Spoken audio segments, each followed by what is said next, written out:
programs. I want them to be able to take something that they normally do and change the way they do it to make it better, to make it work for them, to have it be a part of their life now.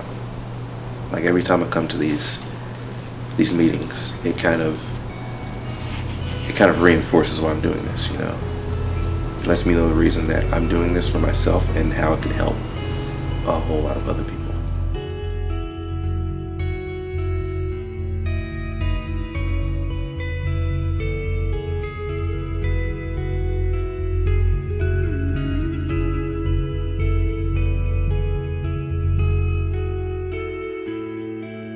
When you have a business program, we spend a lot of time talking about how to do things more efficiently, how to accomplish things with as few resources for the maximum output as possible. And that's good, and we still need to do that.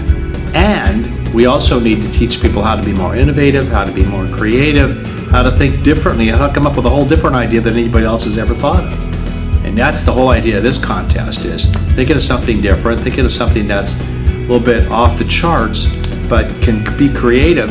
People can then start to apply their business knowledge, their ideas, to that particular thing. It really gives them a focus, but it also encourages them to think differently. Through my own experience and just exposure in the ecosystem, I've gone through Silicon Valley, different places, gone through Facebook and Google and explored those opportunities and seen how they sort of create things. I thought to myself, like, you have to bring it here and expose it to this community. The students here in this community with that type of information can really change things, not just for themselves, but for the generations behind them, their families, their kids.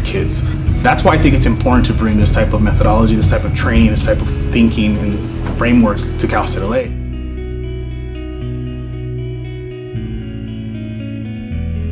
It wasn't until recently I found out that I kind of had like that entrepreneurial spirit in myself. I always thought when I was a kid I would sell skateboards to everyone. I would kind of find any way I can make money my own way. I wanted to do it my own way, in my own direction in that sense. And it wasn't until about 3 weeks before the competition I kind of came up with it to kind of incorporate this fitness idea with the kind of technology idea. It was kind of like astounding to me, and it was kind of like I was anxious at night and I couldn't go to sleep, but all of a sudden I saw you guys at this competition. I knew I'd be beating myself up if I didn't kind of join. I put all my heart and soul into kind of making this passion work for me, and needless to say, like I'm a go-getter, but 6 weeks, it really showed me something. Make sure to be really committed. If you wanted to, there's two different reasons why you join. One is because you think you have an idea and you want to see if you can win some money out of it. That will take you far enough, but in reality, if you want to make something happen, you want to make something actually work, then be prepared to be pretty committed and spend a lot of time and sleepless nights trying to figure out your business.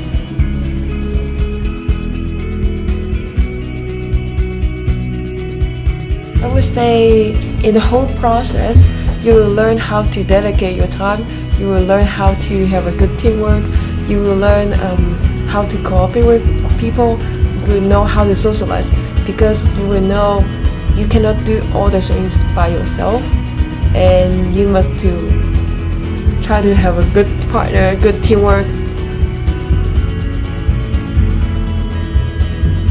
What this event has become and where we could go from here, I think, is an extraordinary opportunity.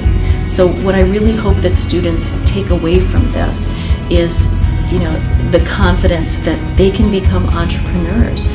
They can build on their ideas, they can take risks.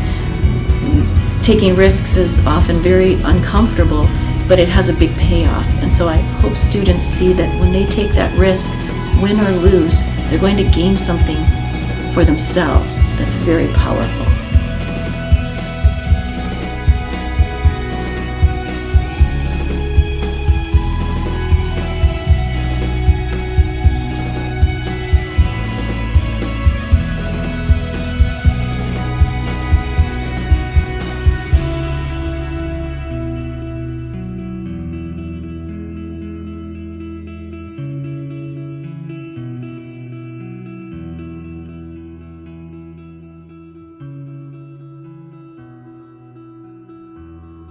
It actually feels like it's tangible now. Like I know exactly I have a really good idea of what I'm going to do after this business pitch to get it going. I actually feel like I am an entrepreneur. I feel like I can do this. Whereas before it was like, maybe I'm not gonna be able to do this. It's just an idea, like maybe it's stupid. But like since I've already gone out there and did so much research, put so much thought into this, I've like laid out like a framework of what I need to do. So this was like really valuable for me. So if anything, if I don't win, it's still awesome. Like I had a really great time doing this. So I know, where to go now. Even if you have an idea, but if you don't execute it, you'll never know what's going to happen. This is an opportunity for you to build on it and make it happen. Even if you don't win or get upset, at least you went through the process of knowing what it takes to actually be an entrepreneur. And also the fact that being an entrepreneur for me means that you are an ideapreneur. So as long as you have an idea, you have to be able to articulate the idea out. And if you keep the ideas in, like, you're never going to be able to expand on that idea. So that's something that I feel like if you have an idea, go for it. Like, you don't know what's going to happen in the future. And with the changing technology that's happening right now, your idea might seem like a small thing in your head, but if you say it out loud to people, you're always able to build it, especially when you have a community of people who also believes in the same thing. You can always have that idea and it will always grow and you will learn from that.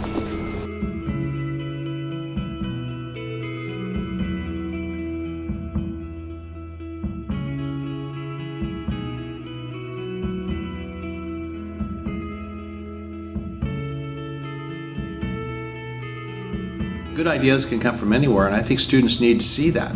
They need to see that they and their own colleagues can come up with ideas that are great, that are terrific. And I think that it's reducing the gap that students feel between, you don't know anything and I'm the professor, to, I can take what you teach me and I can make something out of it.